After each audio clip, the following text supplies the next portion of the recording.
Well, he's written 6 books, 4 New York Times bestseller. This one's fascinating. On Aaron Rodgers, Out of the Darkness, The Mystery of Aaron Rodgers. It comes out officially tomorrow. My friend Ian O'Connor, one of the best columnists in this country for a long time and a world-class reporter.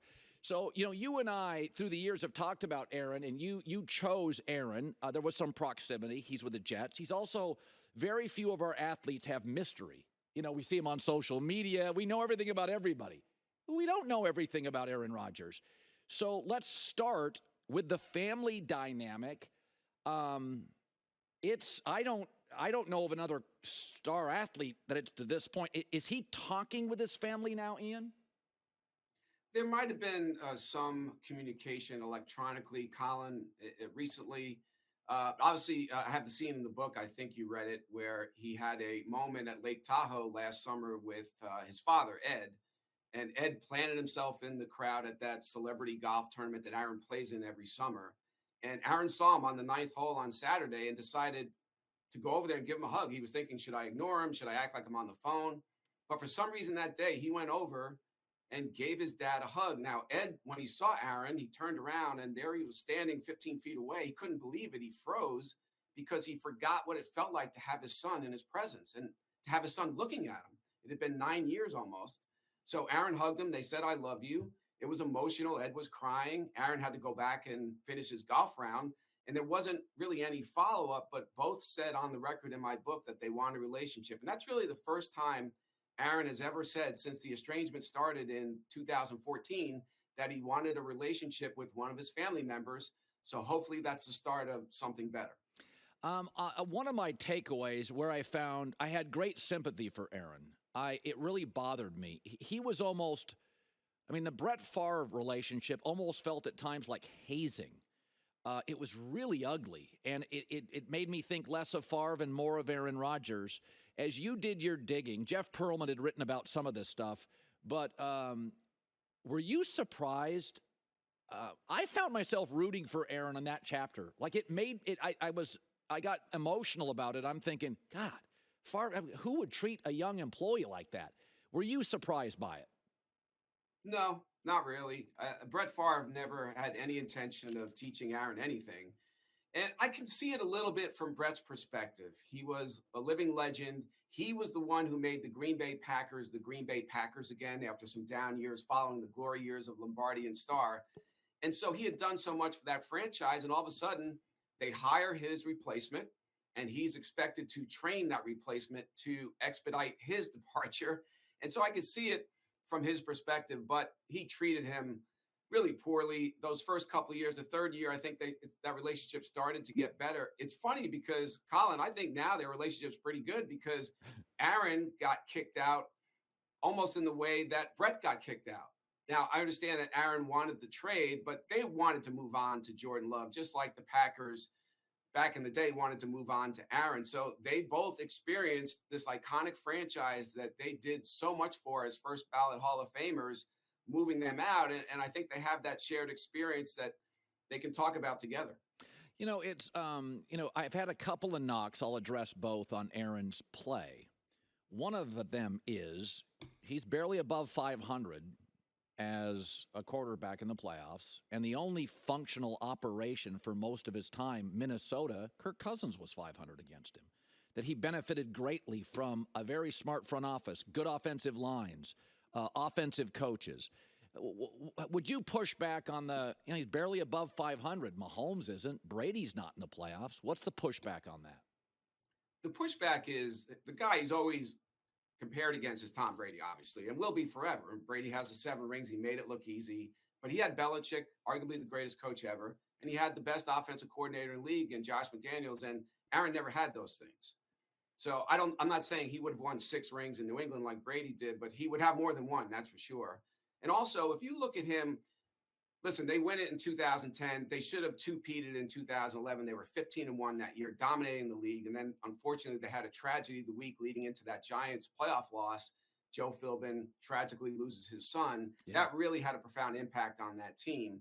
But even taking it back to a football context, in 2013 through 16, they lose every year. So from the outside looking in, Aaron's a loser, loser, loser, loser in those 4 seasons, but he made magical plays in sudden death games in each of those 4 seasons, and that gets totally forgotten. So that's my pushback. I could go over the plays he made. You probably remember all of them, but one in particular, the drive at the end in 2015 against Arizona. He threw 2 Hail Marys to tie that game in the final seconds. He basically went 100 yards because it was 4th and 20, I think, on the first one. He threw it out of the end zone, 60-yard. It was a line drive Hail Mary to Jeff Janis, who I think had 2 catches that year.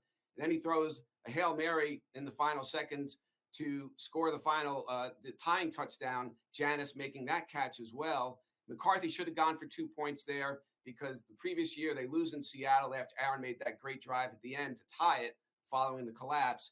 But McCarthy didn't go for 2. They lose the coin toss again, and 2 straight playoffs end with Aaron never touching the ball in overtime. Of course, in 16, he makes one of the great postseason passes ever to beat Dallas. Then they lose to just a better Atlanta team in the NFC Championship game. So I'm not saying that your numbers work. I mean, they are what they are. He's 11-10 in the postseason, and he can't run away from that. But I'm just adding a little context to those numbers. He does feel like, and listen, he's not the only guy that pushed back on the vaccine. Okay, he's not. All right, and I do think there were government overreaches. I live in California; they wouldn't let people go to the beach. I'm not going to beat him up too bad on that. I may disagree with him. I took a vaccine, but I don't think it's fair to beat him up because he's not 1-on-1 on that. But there is the darkness retreat, the ayahuasca. He feels quirkier. Now, I've kind of pointed to he's not married. He's got no kids. He kind of lives in his own orbit. If I started doing darkness retreats, my wife would be like, all right, get a divorce attorney. So I kind of blame that he's kind of when you get rich and you get old and you don't have to sacrifice much for others, it does change you. I feel like he's gotten more conspiratorial and a little odd. He feels like a quarterback / podcaster in the last 3 years. Is that fair? Can you explain that? Do you see that?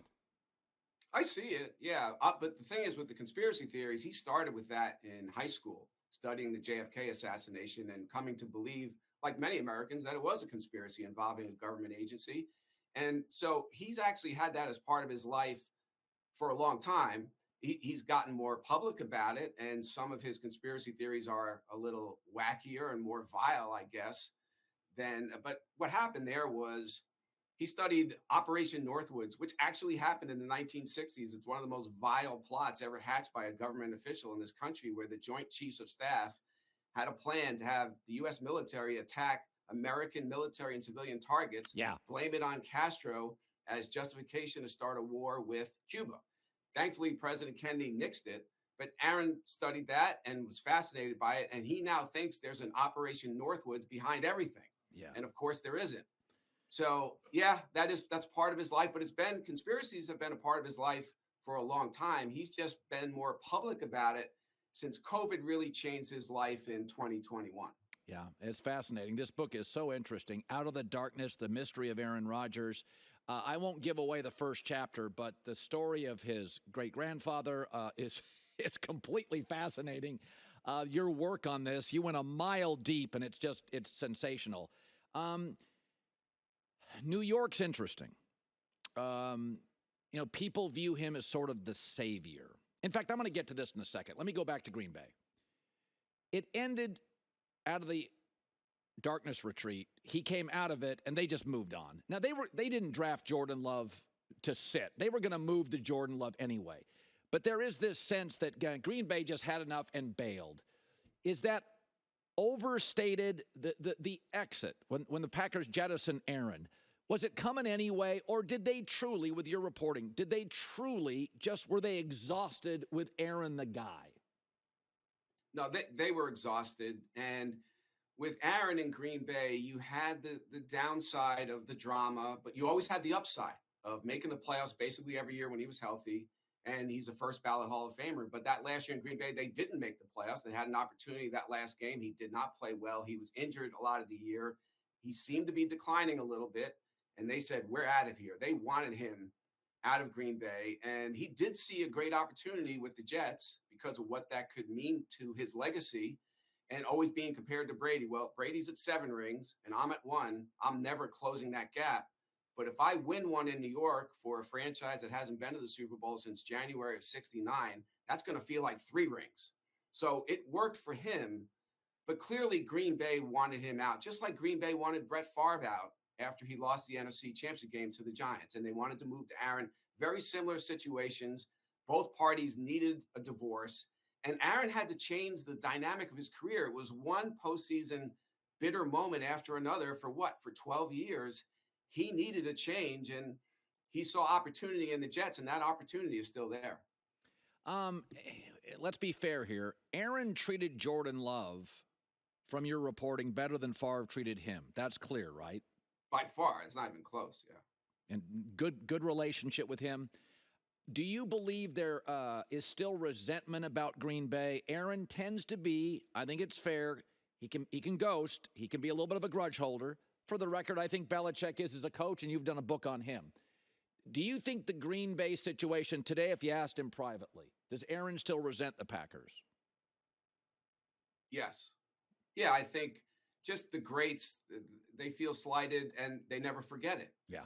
And Aaron holds a grudge like he holds the football, with a very firm grip. He never lets go. That's how he got into the Jimmy Kimmel mess, because Kimmel had mocked him. Yeah. And he was waiting for an opportunity to get him back, and he picked the wrong moment to do it, and he got himself in a lot of trouble.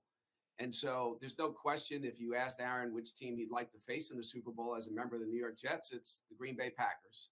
And that's what fuels these guys, and real or imagined slights. And let's face it, yeah, he wanted the trade. He got the trade, but it was more like a firing to me. I think the Packers wanted to fire him, and I think he knows that. And I think he'll never forget it. This is a guy who, out of high school, didn't have a single scholarship offer. He gets humiliated at the draft. He got 13-10 on his SATs. He's a great quarterback, and he's got to go to the local community college. Yeah. Those things add up to that gigantic chip on his shoulder that still has not gone away.